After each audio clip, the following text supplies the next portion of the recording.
Good morning, y'all. Welcome back to Regina's Crafting More. I'm Regina. I am making a very short video to show you what could happen if you don't wash your fabric before you create a project.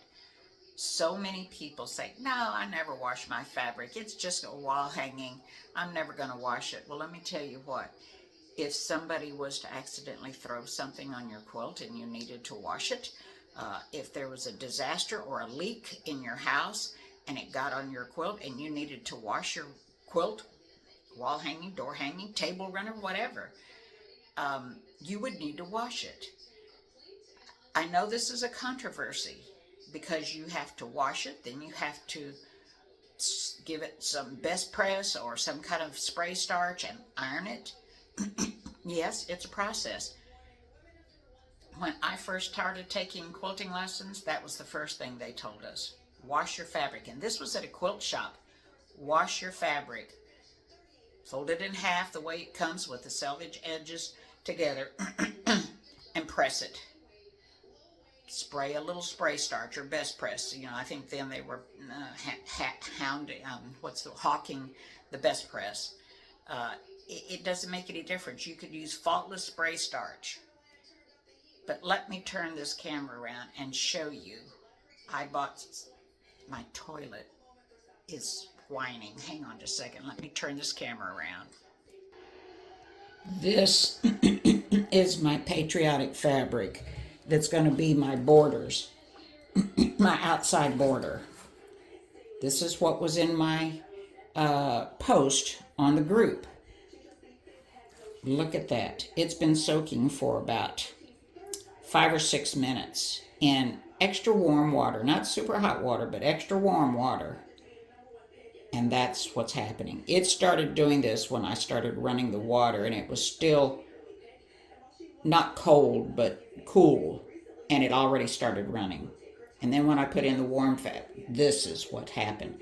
How would you like to have this on your background fabric for your embroidered blocks that you spent several hours stitching, and then have this on your embroidered blocks?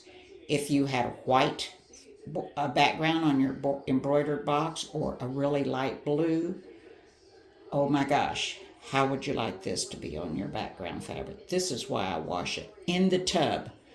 I don't just put it in the washing machine. Not the dark fabrics like the navy blue, the blacks, the reds. Oh my gosh, the reds are the worst. And it doesn't make any difference sorry, my hand keeps going in front of the top camera. It doesn't make any difference where you buy your fabric, whether it's at a quilt shop or whether it's at Joann's or, some other little fabric shop. It's going to do it no matter where you buy it from. When I first started quilting, I was taking lessons. I bought my fabric at the quilt shop, and they told us to pre-wash your fabric. Dry it, press it, use best press, whatever. Faultless spray starch, whatever.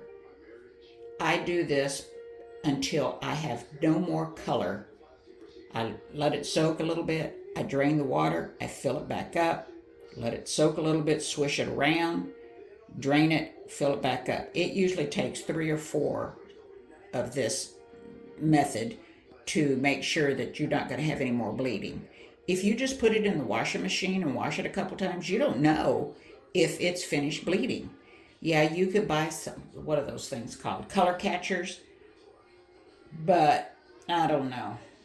I don't know if I would trust it on something I've spent hours stitching, embroidering, assembling, so on and so forth. So just be forewarned. Stick it in the tub, rinse it out until it's clear. That way you know it's not going to fade on you. Have a good one. Sorry to be the bearer of bad tidings. Take care. All right, I'm speaking up a little louder. I let that water out and squeezed out my fabric, and I'm filling the tub back up. The temperature of the water is about what you would take a shower or bath in. Not super hot. So I don't think you can see it on camera, but yep, there you go. It's already starting to bleed again as the water gets in here, and I swish it around.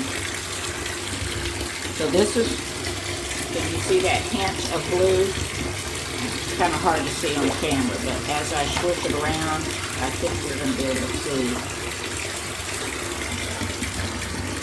Yeah, see it up there? See that? Sorry, I'm trying.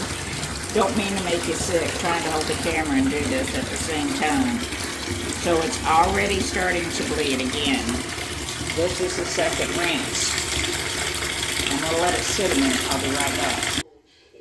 Hopefully you can see. I've just kind of swished it around a little bit, and I'm going to let it soak, but you can already see that tinge of bluish purple color. And my bathroom doesn't have a whole lot of light, but let me tell you, it's still there. And up in the front, I can see it a lot. So I just swish it around, and it's, there goes my toilet again, making noise. There, you can see that color. That's still bleeding. So I'm gonna let this soak a little bit more. I'll be back. All right, so I took my fabric out, and you can see that water's not clear. It's still got a bluish purplish color to it. That's without my fabric in it. And it was so dark, it even affected my little non-slip things on there. That blue came through onto those little things which were clear. That's how much pigment came off of that blue fabric. What if it went onto your project? All right, so you can see, I'll let it sit a little bit longer, and you can see that tinge of bluish purple color. So I'm gonna drain this and start again. All right, so this is my fourth time of putting some water in the tub, covering up the fabric to soak, and I think this might end up being the last time. It's not bleeding like it was. I see a little bit, but we'll see after it soaks some. But you can see why I wash my fabric in the tub, so I can see that it's how much it's bleeding.